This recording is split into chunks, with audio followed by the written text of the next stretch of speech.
우시야 왕의 신앙 열심과 교만. 하나님의 말씀은 역대하 26장 16절로 19절 말씀입니다.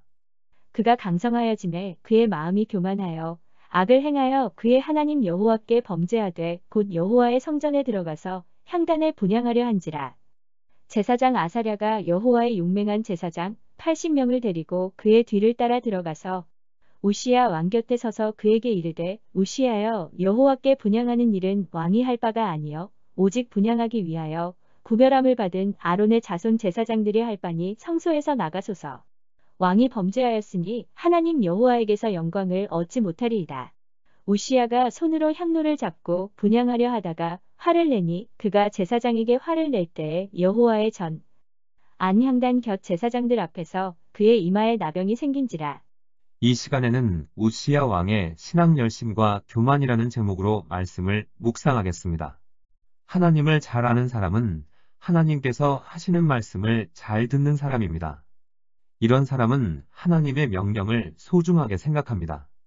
또 환경에 상관없이 하나님의 말씀에 순종하는 사람은 하나님을 경외하는 사람입니다. 반면에 하나님을 경외하지 않는 사람은 하나님의 말씀에 순종하지 않으려고 무슨 핑계든 둘러댑니다. 하나님의 말씀을 가벼이 여기기 때문에 그런 것입니다. 야고보 사도는 이런 사람을 스스로 속이는 자라고 하였습니다. 야고보서 1장 22절에 너희는 말씀을 행하는 자가 되고 듣기만 하여 자신을 속이는 자가 되지 말라. 하나님의 뜻은 알지만 하나님의 뜻을 실천하지 않는 사람은 스스로 속이는 자라는 것입니다. 어둠의 영 중 속이는 영은 골치 아픈 영입니다. 사실은 그렇지 않은데 자신이 하나님을 믿고 있다고 착각하게 만들기 때문입니다. 거짓말쟁인 사단은 실제로는 순종하고 있지 않은데 자신이 순종하고 있다고 착각하도록 만듭니다. 대표적인 예가 본문에 기록된 우시야 왕입니다. 우시야 왕은 16살 때 선대 국왕이 돌아가셔서 유다 왕으로 추대되었습니다. 16살이었으나 우시야 왕은 똑똑했고 바른 마음으로 하나님을 잘 섬겼습니다. 그 결과 나라는 부강해졌으며 우시야 왕의 삶은 형통하게 되어 세상적인 성공과 부유함도 누렸습니다. 역대하 26장 15절에 그의 이름이 멀리 퍼짐은 기이한 도우심을 얻어 강성하여짐이었더라. 그러나 우시야 왕이 강성해졌을 때 그의 마음에는 교만이 싹트기 시작했습니다. 구체적으로 그 시기가 언제인지는 알지 못하지만 그의 52년간의 치세 기간 중 막바지였을 것으로 보입니다. 역사적으로 볼 때 유다는 북으로 아수르와 아람의 세력이 약해지고 북이스라엘도 여로보암 2세가 죽어 국력이 약해진 때에 강한 세력을 가진 국가로 부강했으며 그때에야 암몬 에돔까지 다스리며 블레셋도 정복하게 되었습니다. 그 시기는 우시야 왕 치세 후반기쯤에 해당됩니다. 오늘 본문에서 한 가지 잘 살펴봐야 할 것이 있습니다. 성경을 자세히 읽지 않은 사람은 일반적으로 우시야 왕이 교만해졌다고 하면 비신앙적인 사람이 되었을 것이다 라고 생각할 것입니다. 그런데 우시야 왕은 성공하게 되었을 때 그는 신앙에 충실했습니다. 성경에 의하면 우시야 왕은 더 열심히 예배드렸음을 알 수 있습니다. 이것의 의미는 교만해지면 종교적인 사람이 되기 쉽다는 것입니다. 종교적인 열심 안에 교만이 숨겨져 있을 수 있다는 것입니다. 이것은 종교를 이용하려는 경향성이 증가하기 때문입니다. 지나치게 종교적인 사람들, 지나친 종교적인 열광자들 속에 교만한 사람들이 있습니다. 이들은 자신의 교만을 종교로 치장하고 숨기는 것입니다. 즉 교만이 종교로 포장된 것입니다. 매너리즘으로 신앙생활을 하는 사람들 가운데 교만한 사람들이 있습니다.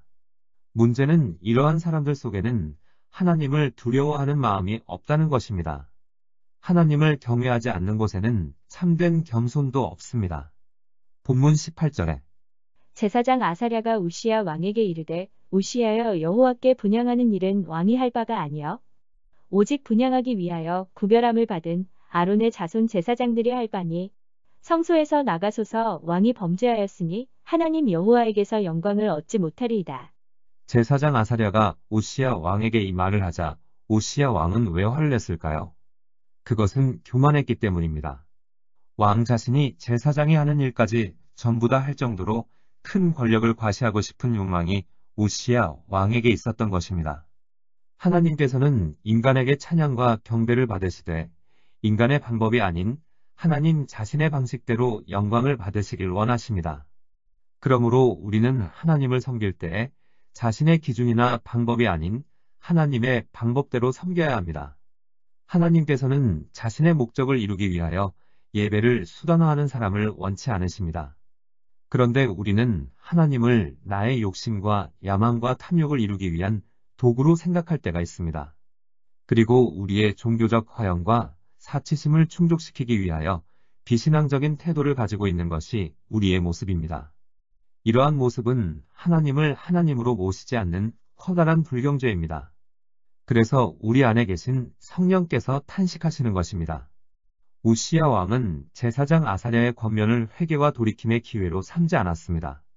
하나님께서는 죄를 뉘우치고 회개하는 자에게는 용서와 자비를 허락하시지만 끝까지 거역하는 자에게는 사망과 영원한 심판의 저주를 내리십니다. 인간은 하나님을 버릴 수 있습니다. 그러나 정말 무서운 것은 하나님께서도 끝까지 거역하는 자는 버리신다는 사실입니다. 자신의 동생을 죽인 가인의 경우도 마찬가지입니다. 하나님께서 가인을 진심으로 대면했을 때 가인은 하나님께 화를 냈습니다. 창세기 4장 5절에 가인과 그의 재물은 받지 아니하신지라 가인이 몹시 분하여 안색이 변하니라. 이것이 일반적인 원리입니다. 하나님께 불순종한 사람에게 진실을 밝히고 진리를 전하면 대부분 화를 냅니다. 왜 그럴까요? 하나님을 경외하는 마음이 없기 때문입니다. 진실한 말을 하나님의 말씀으로 듣지 않고 사람의 말로만 듣기 때문인 것입니다. 교만한 사람은 스스로 속이는 자입니다. 왜냐하면 자신이 그릇된 경우인데도 자신이 옳다고 믿고 있기 때문입니다. 제사장 아사랴가 왕이 분향해서는 안 된다는 것을 오시야 왕에게 자세히 설명해 주었고 오시야 왕은 분명 성전에 예배를 드리려 들어갔는데 오시야 왕이 화를 낸 이유는 무엇 때문일까요? 그것은 자신이 분향하는 일에만 관심이 있었지 하나님을 경외하는 마음은 없었던 것입니다. 자신이 분향하는 일에만 관심이 있었지 하나님의 방법대로 하나님을 섬겨야 한다는 진리는 외면했던 것입니다. 즉 예배를 드리기는 드리되 그 목적이 딴 데 있었던 것입니다. 교만해지면 하나님과의 친밀함이나 인격적인 관계를 추구한다든지 하나님께 순종한다든지 하나님을 경외한다든지 하는 것과는 거리가 먼 예배를 드리게 됩니다. 다시 말해 하나님을 믿기는 믿되 하나님을 향한 경외심이 없는 성도는 자신의 방법대로 자신의 생각대로 하나님을 섬기게 되고 스스로 속이는 교만에 덫에 걸리고 마는 것입니다. 우리도 많은 예배를 드립니다. 그런데 자신의 소망을 이루기 위한 목적으로만 예배를 드리는 경우 우리는 하나님과 친해질 수 없습니다. 자신의 욕심을 이루기 위해 신앙을 이용하는 사람들은 하나님의 말씀을 외면합니다. 우시야 왕처럼 자신이 세상에서 가장 옳은 사람인 양 행동하지만 이러한 사람들은 하나님께 순종하지 않는 사람이라는 것입니다. 성경 말씀은 말씀이고 지금 상황에서는 자신의 판단이 옳다고 믿는 것입니다. 어둠의 영들 중에 종교의 영이 있습니다. 이 종교의 영은 자신의 뜻을 펼치기 위해서 하나님의 말씀을 이용하는 영입니다. 대표적인 예가 발람입니다. 발람은 하나님께 순종하고자 했으나 그 근본 동기는 하나님의 뜻보다는 탐욕, 즉 자신의 이득 추구에 있었습니다. 그래서 하나님의 천사는 발람에게 너는 어찌하여 내 나귀를 이같이 3번 때렸느냐? 보라, 내 앞에서 내 길이 사악하므로 내가 너를 막으려고 나왔더니 나귀가 나를 보고 이같이 3번을 돌이켜 내 앞에서 피하였느니라. 나귀가 만일 돌이켜 나를 피하지 아니하였다면 내가 벌써 너를 죽이고 나귀는 살렸으리라. 여기에서 사악함의 원래의 뜻은 삐뚤어졌다는 의미입니다. 즉 하나님의 원래의 의도를 비꼬아 왜곡했다는 말입니다.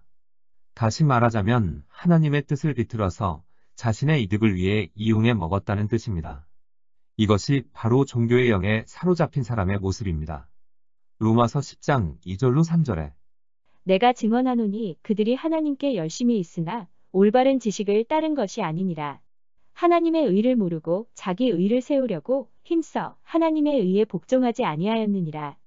이러한 사람은 불행한 사람입니다. 오늘 말씀의 핵심은 교만해지면 더욱더 종교적이 되기 쉽다는 것입니다. 이는 종교를 이용하려는 경향성이 증가하기 때문입니다. 그러므로 우리도 자신을 점검해 봐야 합니다. 자신의 교만을 종교적 열심으로 치장하고 있는 것은 아닌지, 자신의 갈망과 욕심을 채우기 위해 예배를 드리는 것은 아닌지, 우리는 하나님을 경외하는 마음으로 예배를 드려야 하고 우리의 삶 자체가 예배가 되어야 한다는 것을 기억해야 합니다. 삶 자체가 예배가 되기 위해서는 하나님의 말씀에 순종하고 성령의 음성과 감동과 영감에 순종해야 합니다. 하나님의 자비하심이 아무리 크다 해도 또 우리가 아무리 유용한 지위에 달했다 해도 넘어서는 안 되는 한계가 정해져 있습니다. 아무리 하나님의 사랑받는 자녀라 해도 그 사랑을 이용하여 무례하거나 하나님의 규칙과 도를 마음대로 바꾸려 해서는 안 됩니다. 신앙의 열심 속에, 다시 말해, 기도의 열심 속에, 말씀 묵상의 열심 속에, 예배 드림의 열심 속에, 찬양의 열심 속에, 헌신, 봉사, 충성의 열심 속에 혹시 교만이 숨겨져 있는 것은 아닌지 깊이 점검해 봐야 합니다. 신앙의 열심이 하나님을 사랑하는 마음, 하나님을 경외하는 마음에서 출발하지 않았다면 하나님과는 상관이 없는 자기 열심이 되고 맙니다.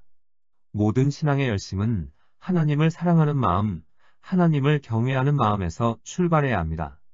이것이 하나님의 의를 이루는 것이고 하나님께 영광이 되는 것입니다.